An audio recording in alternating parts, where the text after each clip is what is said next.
হেই ৰিষ্টাই গুৰুত্ব দিয়া নাই তই কিয় গুৰুত্ব দি আছ তই বাইলিঙকে নাপাত কিয় বিয়া সেইজনীকচোন এবাৰ আনিছো আনাকে আনিম নে তাই এনেও খা সোৱাদ নাই খা সোৱাদ নাই মানে তাত তৰকাৰী নে ভাজি খা সোৱাদ পাবলৈ মুখৰ কথা কৈছো খালি টেং টেং টেং টেং টেং টেং টেং টেং টেং টেং টেং টেং হেৰু জেং জেং জেং জেং কৰিবই প্ৰত্যেকজন বিবাহিত পুৰুষক তই সোধ বিয়া পাতিছে মানে বেলেগ কি খাইছে বাদ দে কিন্তু ৰাতিপুৱা যে ঘৈণীয়েকৰ গালিটো খাব সেইটো খাটাং আৰু গিৰিয়েকটোৱে মনে মনে থাকিবই লাগিব মনে মনে থাকিব এফালে ঘৈণীয়েকজনীয়ে এফালে পৰিয়ালৰ বাকীবোৰ মানুহ মাজত মধ্যস্থতাকাৰী হিচাপে তেওঁ থাকিব লাগিব নহ'লেতো ঘৈণীয়েকজনীয়ে কৈ দিব মইতো চব এৰি থৈ আহিছো আপোনাৰ কাৰণে টেকিফাইচ কৰে চেক্ৰিফাইচ সেইডালে সিহঁতৰ ব্ৰহ্মাস্ত্ৰ বাৰু দে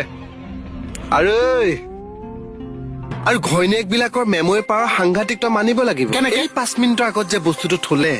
5 মিনিটৰ পিছত পাহৰি গল কিন্তু 5 বছৰ আগতে গিয়েকটোৱে মেছেজ কালে দিছিলে হাই শুলা নেকি সেইটো কিন্তু ঠিক মনত মেমৰি পাৱাৰ আৰু ঘৈণীয়েকে যদি গালি পাৰে গিয়েকে একানে শুনি একানে উলিয়াই দিয়ে কিন্তু গিৰিয়েকে যিদিনাখন গালি পাৰি ঘৈণীয়েকে এই কানে শুনি উলিয়াই দিব নিদিয়ে দুই কানেৰে শুনি মুখেৰে বাহি কৰি দিব আৰু এপাত অস্ত্ৰ আছেই নহয় বোলে মই বুলিহে আপোনাৰ লগত চেক্ৰিফাইচ কৰিছো বেলেগ হোৱা হলে কেতিয়াবাই ঘৰ এৰি থৈ গুচি গলো